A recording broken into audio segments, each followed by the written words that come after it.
Feliz y bendecido día, aprendiendo un curso de milagros. El secreto de la verdadera oración es olvidarte de las cosas que crees necesitar. Pedir algo específico es igual que ver el pecado primero y luego perdonarlo. Del mismo modo, al orar pasas por alto tus necesidades específicas, tal como las ves, y las dejas en manos de Dios. Ahí se convierten en los regalos que le haces, pues le dicen que no antepondrás otros dioses a Él, ni que quieres otro amor que el suyo. Este libro es un comienzo, no un final.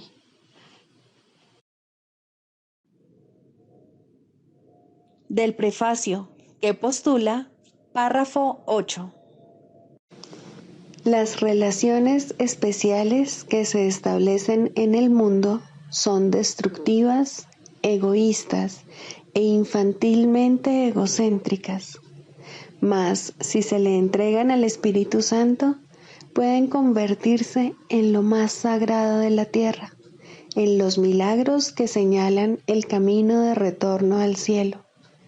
El mundo utiliza las relaciones especiales como el último recurso en favor de la exclusión y como una prueba de la realidad de la separación. El Espíritu Santo las transforma en perfectas lecciones de perdón y las utiliza como un medio para despertarnos del sueño. Cada una representa una oportunidad de sanar nuestras percepciones y de corregir nuestros errores. Cada una es una nueva oportunidad de perdonarnos a nosotros mismos, perdonando a otros. Y cada una viene a ser una invitación más al Espíritu Santo y al recuerdo de Dios. Introducción. Este es un curso de milagros, es un curso obligatorio. Solo el momento en que decides tomarlo es voluntario. Tener libre albedrío no quiere decir que tú mismo puedas establecer el plan de estudios. Significa únicamente que puedes elegir lo que quieres aprender en cualquier momento dado. Este curso no pretende enseñar el significado del amor, pues eso está más allá de lo que se puede enseñar. Pretende, no obstante, despejar los obstáculos que impiden experimentar la presencia del amor, el cual es tu herencia natural. Lo opuesto al amor es el miedo, pero aquello que todo lo abarca no puede tener opuestos. Este curso puede, por lo tanto, resumirse muy simplemente de la siguiente manera. Nada real puede ser amenazado. Nada irreal existe. En esto radica la paz de Dios. Capítulo 1. El significado de los milagros. Primero, principios de los milagros. Principio 29. Los milagros alaban a Dios a través de ti. Lo alaban al honrar a sus creaciones, afirmando así la perfección de las mismas. Curan porque niegan la identificación con el cuerpo y afirman la identificación con el espíritu.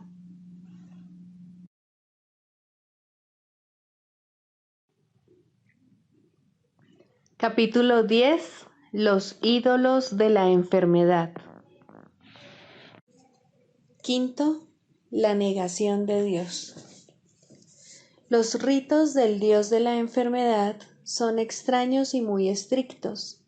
En ellos la alegría está prohibida, pues la depresión es la señal de tu lealtad a él. La depresión significa que has abjurado de Dios. Son muchos los que tienen miedo de la blasfemia, mas no entienden lo que ésta es.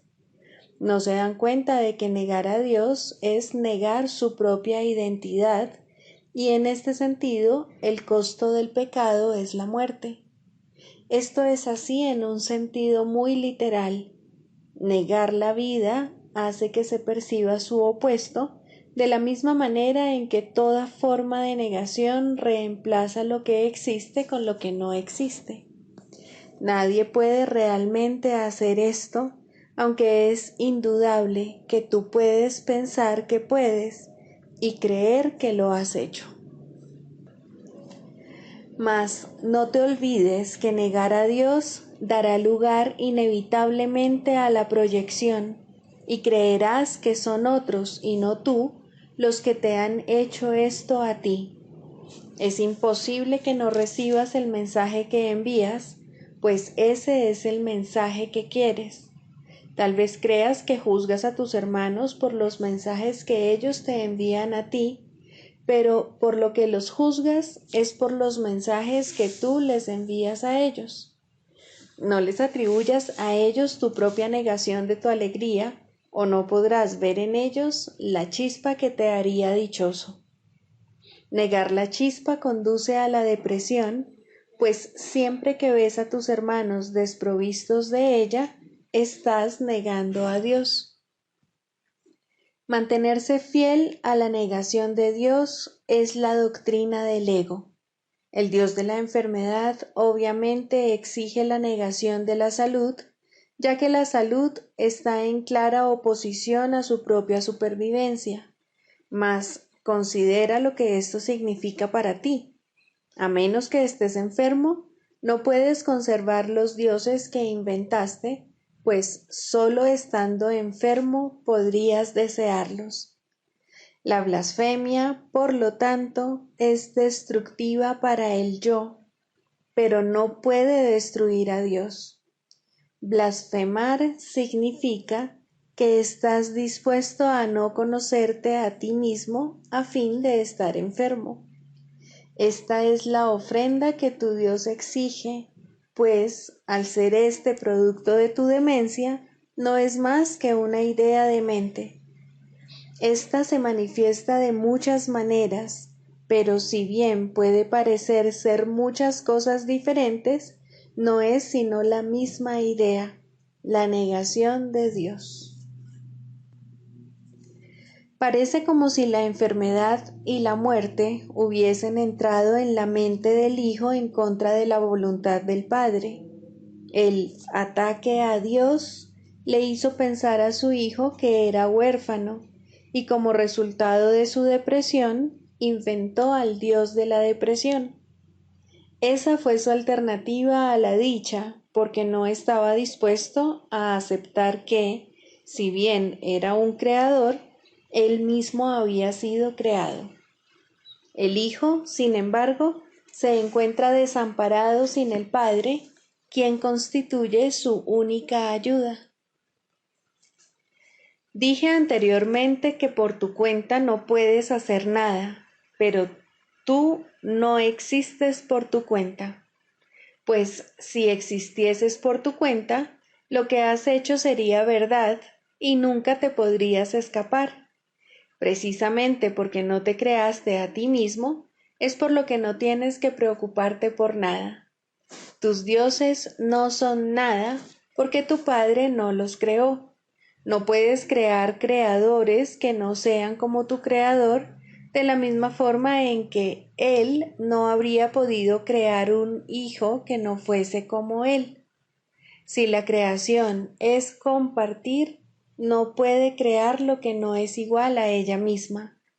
Solo puede compartir lo que ella es. La depresión es aislamiento y por lo tanto no pudo haber sido creada. Hijo de Dios, no has pecado, pero sí has estado muy equivocado. No obstante, eso puede corregirse y Dios te ayudará, pues sabe que tú no puedes pecar contra Él. Lo negaste porque lo amabas, pues sabías que de reconocer tu amor por Él no habrías podido negarle. Negarle significa, por lo tanto, que lo amas y que sabes que Él te ama a ti. Recuerda que tienes que haber conocido previamente lo que niegas, y si aceptas la negación, también puedes aceptar su deshacimiento. Tu Padre no te ha negado. Él no toma represalias, pero sí te pide que retornes. Cuando piensas que Él no ha respondido a tu llamada, es porque tú no has respondido a la suya. Te llama desde cada parte de la filiación debido al amor que le profesa a su Hijo. Si oyes su mensaje, Él te habrá respondido y te harás consciente de Él si escuchas debidamente. El amor de Dios está en todo lo que Él creó, pues su Hijo está en todas partes. Contempla a tus hermanos en paz, y Dios no se demorará ni un instante en llegar a tu corazón como muestra de agradecimiento por la ofrenda que le haces. No recurras al Dios de la enfermedad para curar, sino solo al Dios del amor, pues curar significa que lo has reconocido. Cuando lo reconozcas, sabrás que Él nunca ha dejado de reconocerte y que en su reconocimiento de ti radica tu ser. No estás enfermo, ni tampoco puedes morir, pero te puedes confundir a ti mismo con cosas que mueren. Recuerda, no obstante, que hacer eso es una blasfemia, pues significa que estás contemplando sin amor a Dios y a su creación, de lo cual Él no puede estar separado. Solo lo eterno puede ser amado, pues el amor no muere.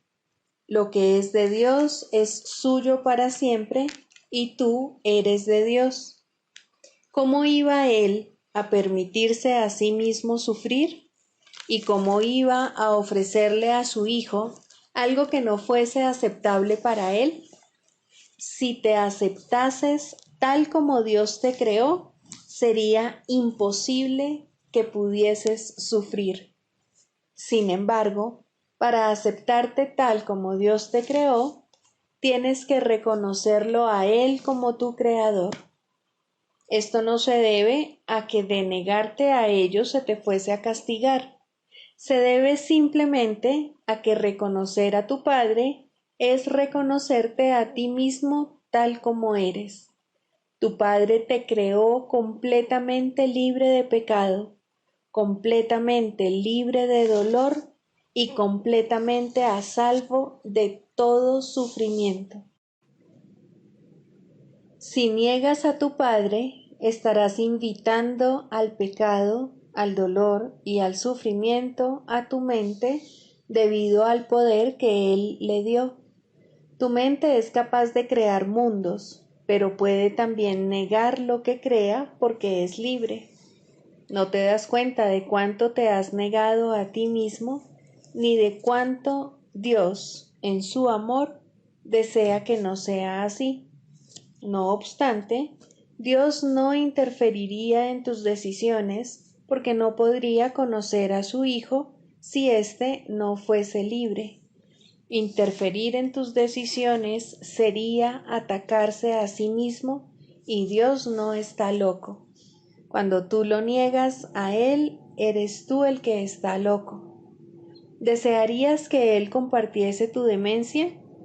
Dios nunca dejará de amar a su Hijo, y su Hijo nunca dejará de amar a su Padre.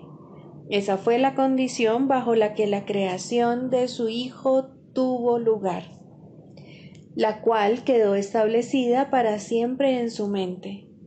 Reconocer esto es cordura, negarlo, demencia. Dios se dio a sí mismo a ti en tu creación y sus dones son eternos. ¿Te negarías acaso a entregarte a Él? Como resultado de las ofrendas que le haces, se le restituirá el reino a su Hijo. Su Hijo se excluyó a sí mismo de su don al negarse a aceptar lo que había sido creado para él y lo que él había creado en el nombre de su Padre. El cielo espera su retorno, pues fue creado para ser la morada del Hijo de Dios. Tú no te sientes a gusto en ninguna otra parte ni en ningún otro estado. No te niegues la dicha que fue creada para ti a cambio de la infelicidad que tú mismo te has labrado. Dios te ha proporcionado los medios para deshacer lo que tú has hecho. Escucha y aprenderás a recordar lo que eres. Dios sabe que sus hijos son completamente impecables. Es una blasfemia percibirlos como culpables. Si Dios sabe que sus hijos no pueden sufrir dolor alguno, es una blasfemia percibir sufrimiento en cualquier parte. Si Dios sabe que sus hijos son completamente dichosos, es una blasfemia sentirse deprimido. Todas esas ilusiones y las múltiples formas que la blasfemia puede adoptar son negativas a aceptar la creación tal como es. Si Dios creó a su Hijo perfecto, así es como debes aprender a considerarlo para que puedas conocer su realidad. Y como parte de la filiación, así es como tienes que considerarte a ti mismo para que puedas conocer la tuya. La arrogancia es la negación del amor porque el amor comparte y la arrogancia no. Mientras ambas cosas te parezcan deseables, el concepto de elección que no procede de Dios seguirá contigo. Si bien esto no es verdad en la eternidad, en el tiempo lo es, de modo que mientras el tiempo perdure en tu mente, te verás obligado a elegir. El tiempo en sí es algo que tú elegiste. Si quieres recordar la eternidad, debes contemplar solo lo eterno. Si permites que lo temporal te preocupe, estarás viviendo en el tiempo. Como siempre, tu elección estará determinada por lo que valores. El tiempo y la eternidad no pueden ser ambos reales porque se contradicen entre sí. Solo con que aceptes lo intemporal como lo único que es real, empezarás a entender lo que es la eternidad y a hacerla tuya.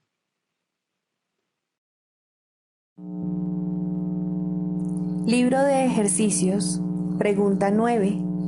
¿Qué es el segundo advenimiento? El segundo advenimiento de Cristo, que es tan seguro como Dios, es simplemente la corrección de todos los errores y el restablecimiento de la cordura. Es parte de la condición que reinstaura lo que nunca se perdió y reestablece lo que es eternamente verdad. Es la invitación que se le hace a la palabra de Dios para que ocupe el lugar de las ilusiones, la señal de que estás dispuesto a dejar que el perdón descanse sobre todas las cosas, sin excepción y sin reservas. La naturaleza totalmente inclusiva del segundo advenimiento de Cristo es lo que le permite envolver al mundo y mantenerte a salvo en su dulce llegada, la cual abarca a toda cosa viviente junto contigo. La liberación a la que el segundo advenimiento da lugar no tiene fin, pues la creación de Dios es ilimitada. La luz del perdón ilumina el camino del segundo advenimiento, porque refulge sobre todas las cosas a la vez y cual una sola. Y así, por fin, se reconoce la unidad. El segundo advenimiento marca el fin de las enseñanzas del Espíritu Santo, allanando así el camino para el juicio final, en el que el aprendizaje termina con un último resumen que se extenderá más allá de sí mismo hasta llegar a Dios.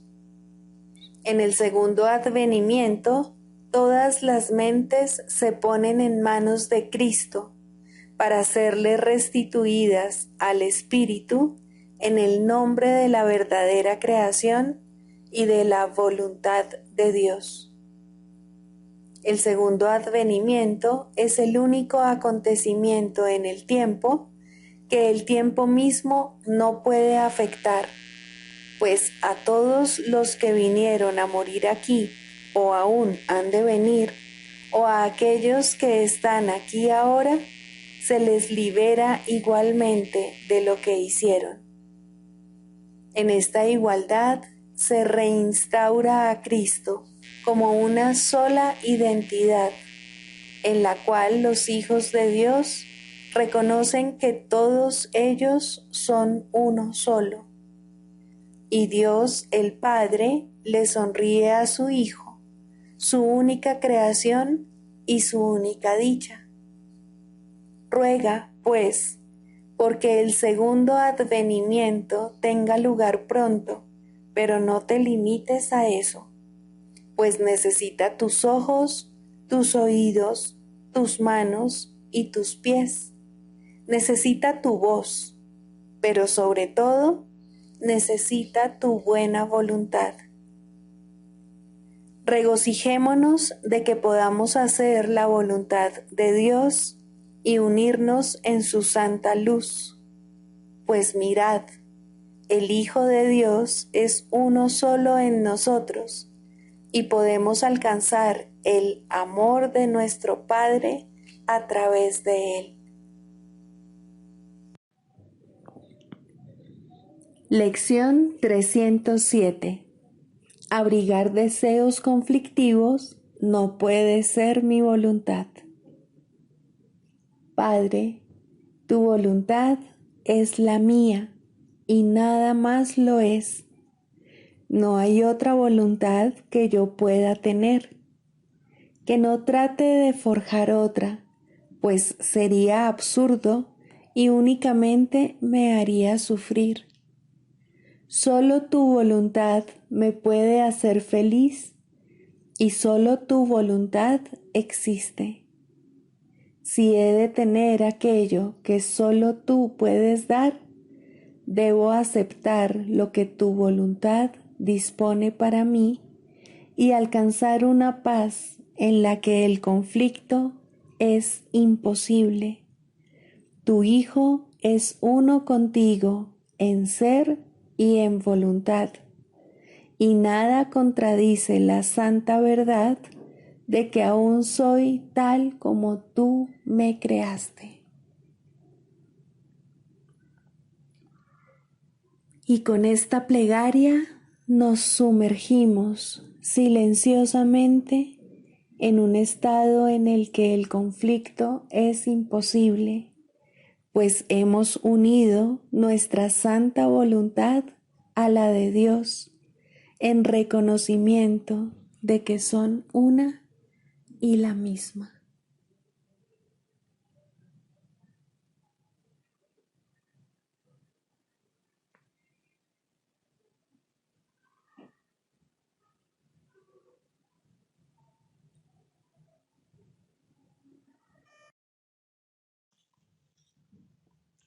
Del Manual para el Maestro, pregunta 4.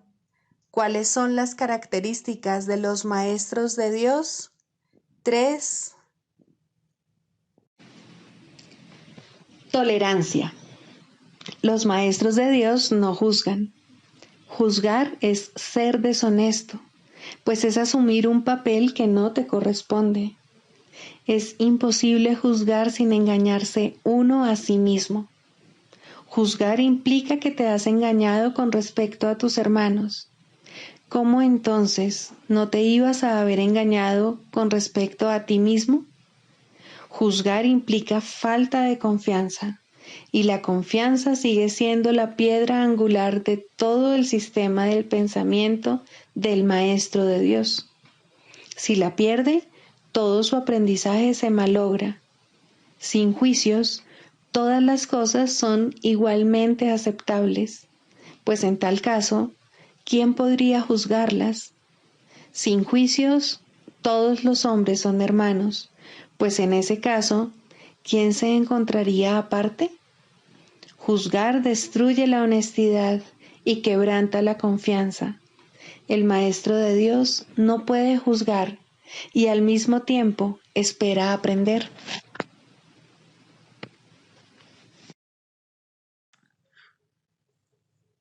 Manual para el Maestro, pregunta 3.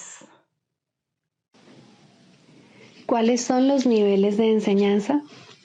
Los maestros de Dios no tienen un nivel de enseñanza fijo. Cada situación de enseñanza-aprendizaje entraña en sus inicios una relación diferente, si bien el objetivo final es siempre el mismo: hacer de la relación una relación santa, en la que ambos puedan ver al Hijo de Dios libre de pecado. No hay nadie de quien un maestro de Dios no pueda aprender, de manera que no hay nadie a quien Él no pueda enseñar. Desde un punto de vista práctico, no obstante, es imposible que pueda llegar a conocer a todo el mundo, o que todo el mundo lo pueda encontrar a Él. Por lo tanto, el plan dispone que cada maestro de Dios establezca contactos muy específicos. En la salvación no hay coincidencias. Los que tienen que conocerse se conocerán, ya que juntos tienen el potencial para desarrollar una relación santa. Están listos el uno para el otro. El nivel más simple de enseñanza aparenta ser bastante superficial. Consiste en lo que parecen ser encuentros fortuitos, el encuentro de dos supuestos extraños en un ascensor por casualidad. El niño que sin mirar a dónde va se tropieza con un adulto por accidente. Dos estudiantes que de pronto se encuentran caminando juntos a casa. Estos encuentros no ocurren al azar. Cada uno de ellos tiene el potencial de convertirse en una situación de enseñanza-aprendizaje. Quizá los dos supuestos extraños en el ascensor se sonrían el uno al otro. Tal vez el adulto no reprenda al niño por haber tropezado con él, y tal vez los estudiantes se hagan amigos. Es posible incluso, en el nivel de encuentro más fortuito, que dos personas pierdan de vista sus intereses separados, aunque solo sea por un instante. Ese instante será suficiente. La salvación ha llegado. Es difícil entender que el concepto de niveles de enseñanza del curso universal esté tan desprovisto de significado en la realidad como lo está el concepto del tiempo. La ilusión de uno permite la ilusión de otro. Con el tiempo, el Maestro de Dios parece comenzar a cambiar de parecer acerca del mundo con una sola decisión. Y luego, a medida que la enseña, aprende más y más acerca de esa nueva orientación.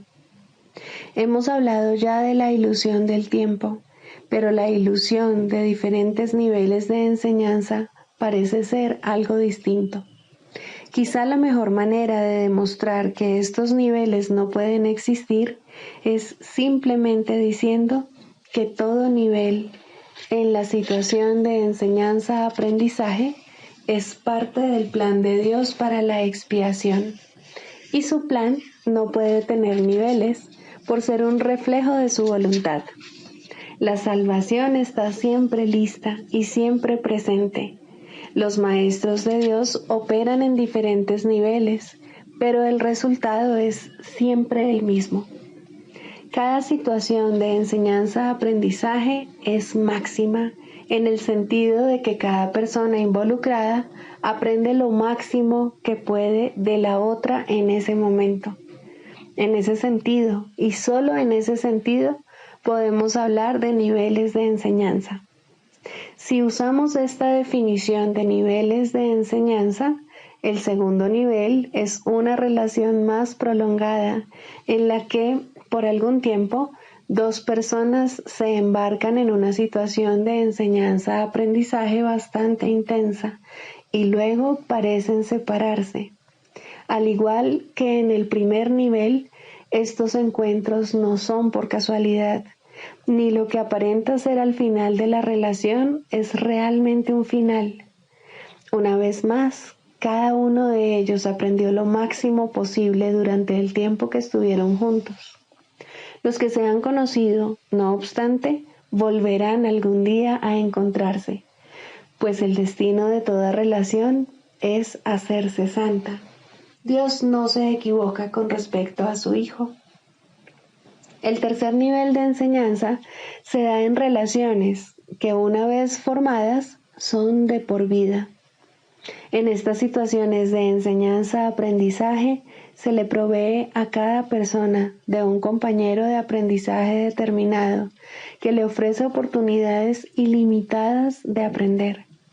Por lo general, no hay muchas relaciones de este tipo, ya que su existencia implica que las personas en cuestión han alcanzado simultáneamente un nivel en el que el equilibrio entre aprendizaje y enseñanza es perfecto.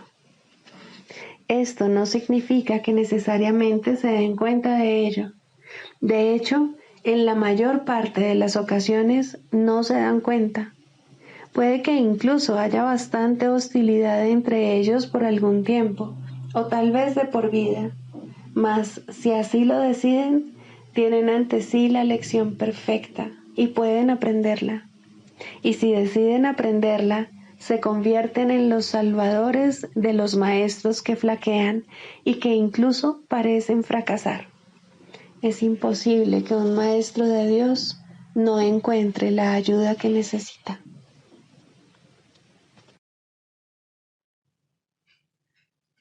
Clarificación de términos. Jesús, Cristo.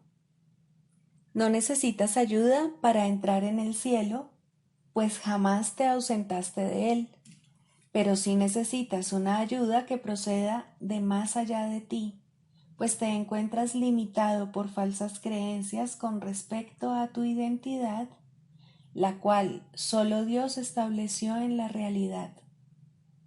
Los ayudantes que se te proveen varían de forma, aunque ante el altar son uno solo. Más allá de cada uno de ellos se encuentra un pensamiento de Dios, y esto jamás ha de cambiar. Pero sus nombres difieren por un tiempo, puesto que el tiempo necesita símbolos, siendo de por sí irreal. Sus nombres son legión, pero no nos extenderemos más allá de los nombres que el curso en sí plantea. Dios no provee ayuda, pues no sabe de necesidades. Sin embargo, Él crea todos los ayudantes que su Hijo pueda necesitar, mientras éste siga creyendo que sus fantasías son reales. Dale gracias a Dios por ellos, pues son quienes te conducirán de regreso a tu hogar. El nombre de Jesús es el nombre de uno que, siendo hombre, vio la faz de Cristo en todos sus hermanos y recordó a Dios. Al identificarse con Cristo, dejó de ser un hombre y se volvió uno con Dios. El hombre era una ilusión, pues parecía ser un ser separado que caminaba por su cuenta dentro de un cuerpo que aparentemente mantenía a su ser separado de su ser, como hacen todas las ilusiones. Pero, ¿quién puede salvar a menos que, al ver las ilusiones, las identifique como lo que son? Jesús sigue siendo un Salvador, porque vio lo falso y no lo aceptó como la verdad. Cristo necesitó su forma para poder presentarse ante los hombres y salvarlos de sus ilusiones.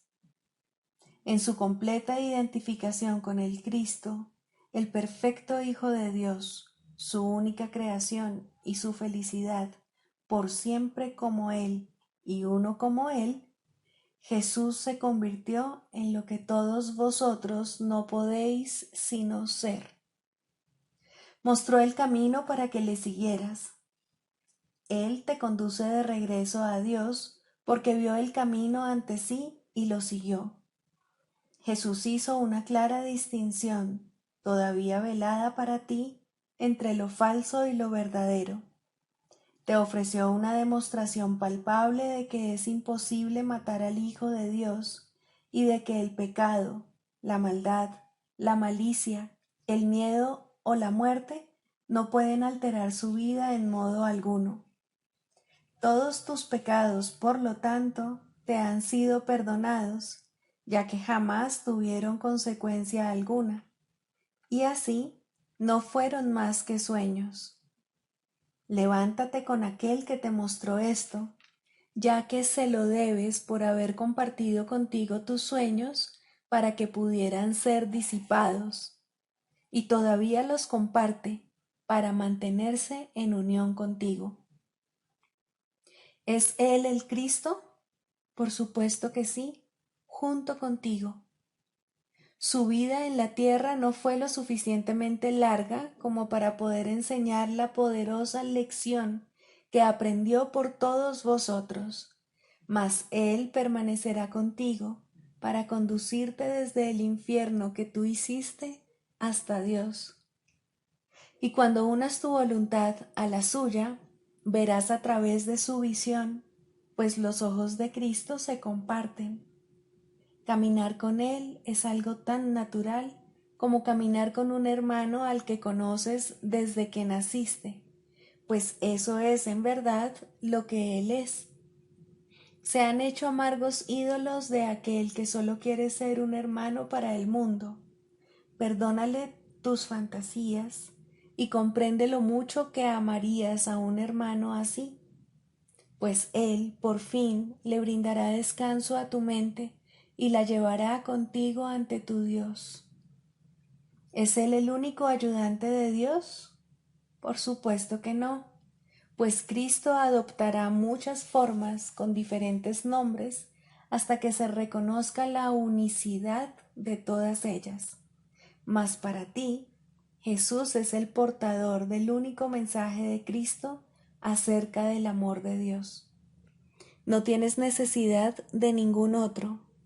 Es posible leer sus palabras y beneficiarse de ellas sin aceptarle en tu vida, mas Él te ayudaría todavía más si compartieses con Él tus penas y alegrías y renunciases a ambas para hallar la paz de Dios. Con todo, lo que Él quiere que aprendas más que nada sigue siendo la lección que vino a enseñar, la cual reza así. La muerte no existe porque el Hijo de Dios es como su Padre. No puedes hacer nada que pueda alterar el amor eterno. Olvida tus sueños de pecado y de culpabilidad, y en su lugar, ven conmigo a compartir la resurrección del Hijo de Dios, y trae contigo todos aquellos que Él te ha enviado para que cuides de ellos como yo cuido de ti.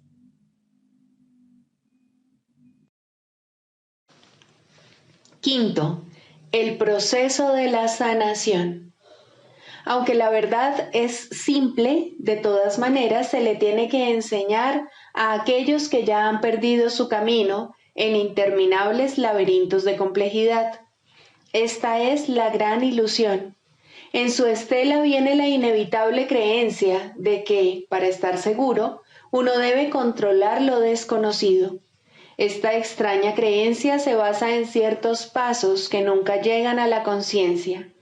Primero, se introduce a través de la creencia de que hay fuerzas que deben vencerse para poder estar vivo. Y luego, parece como si estas fuerzas pudiesen mantenerse a raya únicamente mediante un inflado sentido del yo, que mantiene en la oscuridad lo que en realidad se siente y busca elevar las ilusiones a la luz. Recordemos que los que vienen a nosotros en busca de ayuda están severamente atemorizados. Lo que creen que ayudará solo puede hacer daño. Lo que creen que les hará daño es lo único que puede ayudar. El progreso se vuelve imposible hasta que el paciente es persuadido de invertir su torcida manera de ver el mundo, su torcida manera de verse a sí mismo. La verdad es simple, pero tiene que enseñarse a aquellos que creen que los pondrá en peligro. Se le tiene que enseñar a aquellos que atacarán por sentirse amenazados y a aquellos que necesitan la lección de la indefensión por encima de todo, para que ésta les demuestre lo que es la fortaleza.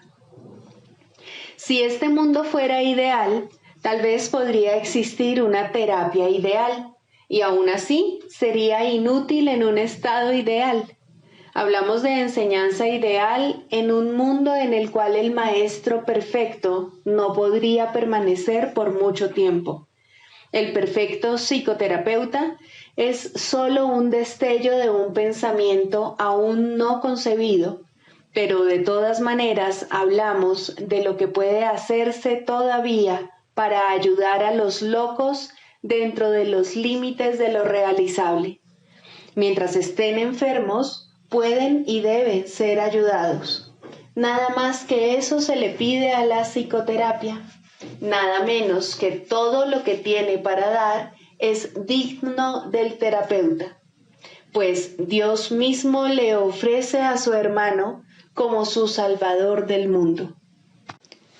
La sanación es santa. Nada en el mundo es más santo que ayudar a alguien que pide ayuda.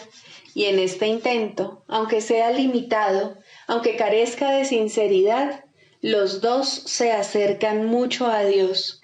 Donde dos se han unido para la sanación, allí está Dios. Y Él ha garantizado que en verdad los escuchará y les responderá. Pueden estar seguros de que la sanación es un proceso que Él dirige, pues está de acuerdo con su voluntad. Tenemos su palabra para guiarnos mientras tratamos de ayudar a nuestros hermanos. No olvidemos que por nosotros solos somos impotentes y apoyémonos en una fuerza que está más allá de nuestro limitado alcance con respecto a qué enseñar y a cómo debemos aprenderlo. Un hermano que busca ayuda puede traernos regalos más allá de las alturas percibidas en sueño alguno. Nos ofrece la salvación, pues viene a nosotros como Cristo y Salvador. Lo que Él pide lo está pidiendo a Dios a través de Él, y lo que hacemos por Él se convierte en el regalo que le damos a Dios. El sagrado pedido de ayuda del Hijo de Dios en su percibido infortunio, su Padre no puede sino contestarlo, pero Él necesita una voz a través de la cual hablar su sagrada palabra, una mano con la cual pueda alcanzar a su Hijo y tocar su corazón. En un proceso como ese, ¿quién podría no sanarse? Esta interacción sagrada es el plan de Dios mismo, por medio del cual su Hijo es salvado. Pues dos se han unido, y ahora las promesas de Dios son cumplidas por Él. Los límites impuestos tanto por el paciente como por el terapeuta no contarán para nada, pues la sanación ha comenzado. Lo que ellos tienen que comenzar, su Padre lo completará, pues Él jamás ha pedido otra cosa que la más pequeña buena voluntad, el menor avance, el más diminuto susurro de su nombre. Pedir ayuda en la forma que sea no es otra cosa que llamarlo, y Él enviará su respuesta a través del terapeuta que mejor pueda servir a su hijo en todas sus actuales necesidades. Tal vez la respuesta no parezca ser un regalo del cielo, puede incluso parecer un empeoramiento y no una ayuda. Aún así, que no seamos nosotros quienes juzguemos el resultado. En alguna parte, todos los regalos de Dios tienen que ser recibidos. En el tiempo, ningún esfuerzo puede hacerse en vano. No es nuestra perfección lo que se pide en nuestros intentos de sanar, Ya estamos engañados si creemos que hay necesidad de sanación. Y la verdad nos llegará solo a través de alguien que parece compartir nuestro sueño de enfermedad. Ayudémoslo a perdonarse por todas las ofensas por las cuales se condenaría sin causa.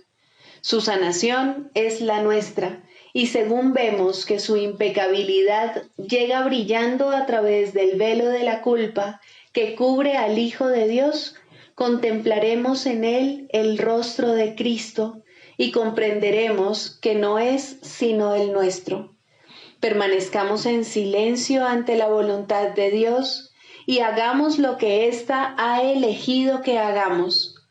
Hay solo una manera mediante la cual llegamos a donde se iniciaron todos los sueños, y es allí donde los depositaremos para marcharnos en paz para siempre. Escucha a un hermano pedir ayuda y respóndele. Será a Dios a quien respondas, pues lo llamaste. No hay otra manera de escuchar su voz. No hay otra manera de buscar a su Hijo. No hay otra manera de encontrar tu propio ser. Santa es la sanación, pues el Hijo de Dios regresa al cielo a través de su benévolo abrazo.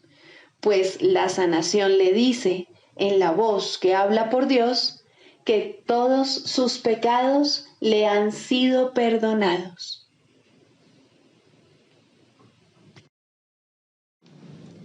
El canto de la oración, tercero, el perdón para salvar. El perdón para salvar tiene una forma y solo una. No pide prueba alguna de inocencia ni pago de ninguna clase. No discute ni evalúa los errores que desea pasar por alto. No ofrece regalos falsamente ni promete libertad mientras ordena la muerte. ¿Acaso iba Dios a engañarte? Él solo te pide que tengas confianza y la buena voluntad de aprender cómo llegar a ser libre. Él ofrece su maestro a quien quiera que pida y busque comprender la voluntad de Dios. Su buena disposición para dar está más allá de tu comprensión y de tu simple alcance. No obstante, Él ha dispuesto que aprendas el camino que te lleva a Él, y lo que Él dispone goza de certeza. Criatura de Dios, los regalos de Dios son tuyos, no por razón de tus planes, sino por su santa voluntad. Su voz te enseñará lo que es el perdón y cómo concederlo tal como Él dispone se debe hacer. Por lo tanto, no busques comprender lo que todavía está más allá de tu alcance, sino más bien deja que ello sea la forma de conducirte allí donde los ojos de Cristo se convierten en la manera de ver que eliges. Abandona todo lo demás, pues no hay nada más. Cuando alguien te pida ayuda, de la clase que sea, Él es quien contestará por ti. Solo tienes que hacerte a un lado y no interferir. El perdón para salvar es su tarea y es Él quien responderá por ti. No determines la forma que debe adoptar el perdón de Cristo. Él sabe la manera de convertir cada llamada en una ayuda para ti, conforme te apresuras a llegar, por fin, a casa de tu Padre. Ahora Él puede hacer que tu paso sea firme y tus palabras sinceras, no con tu propia sinceridad, sino con la suya. Deja que Él se haga cargo de cómo vas a perdonar, y así cada ocasión será para ti un paso más en dirección al cielo y a la paz. ¿No estás cansado del cautiverio? Dios no eligió esta amarga senda para ti. Lo que has elegido todavía puede deshacerse, pues la oración es misericordiosa y Dios es justo. La suya es una justicia que Él puede entender, pero tú aún no puedes. De todos modos, Él te dará los medios para que aprendas de Él y llegues por fin a entender que la condenación no es real y que fabrica ilusiones en su propio malvado nombre. Sin embargo, la forma que los sueños parecen adoptar es irrelevante. Las ilusiones no son ciertas. Solo la voluntad de Dios es verdad y tú eres uno con Él en voluntad y propósito. Aquí terminan todos los sueños. ¿Qué debo hacer por tu santo Hijo? Debe ser lo único que preguntes siempre que se requiera tu ayuda y se busque el perdón. No necesitas juzgar la forma en que se te pide, y no seas tú quien determina la manera en la que el perdón debe llegar para salvar al Hijo de Dios. La luz de Cristo en él es su liberación, y es esta la que responde a su llamada. Perdónalo tal como el Cristo decide que debes hacerlo, y contémplalo a través de sus ojos, y también habla por él. Él conoce la necesidad, la pregunta y la respuesta, y te dirá exactamente qué debes hacer, en palabras que puedas entender y también utilizar. No confundas su función con la tuya. Él es la respuesta, tú el que escucha. ¿Y acerca de qué te habla Él? Acerca de la salvación y del regalo de paz, acerca del fin del pecado, del fin de la culpa y del fin de la muerte, y acerca del papel que el perdón ocupa en él. Limítate a escuchar, pues él será escuchado por todo aquel que invoque su nombre y ponga su perdón en sus manos. Se le ha dado el perdón para que lo enseñe, para que lo salve de la destrucción y para hacer que los medios empleados para la separación, el pecado y la muerte se conviertan de nuevo en el santo regalo de Dios. La oración es su propia mano derecha, liberada para salvar conforme se le permite al verdadero perdón proceder de su eterna vigilancia y amor. Escucha y aprende y no juzgues. Es a Dios a quien te diriges para oír lo que debes hacer. Su respuesta será clara como el día, mas su perdón no es lo que tú crees que es. Pero Él lo sabe y eso es suficiente. El perdón tiene un maestro que no fracasa en nada. Considera esto por un momento y no intentes juzgar el perdón ni limitarlo a un marco mundano. Deja que se eleve hasta Cristo, quien lo acepta como un regalo para Él. Él no te dejará sin consuelo, ni dejará de enviarte sus ángeles desde lo alto para que te respondan en su propio nombre. Él está junto a la puerta, para la que el perdón es la única llave. Dásela a Él para que la use en tu lugar, y verás la puerta abrirse silenciosamente, revelándote la radiante faz de Cristo. Contempla a tu hermano ahí, tras la puerta, el Hijo de Dios, tal como Él lo creó. Sigamos a Jesús haciendo del perdón algo tan natural como respirar y algo tan vital como el aire. Amén.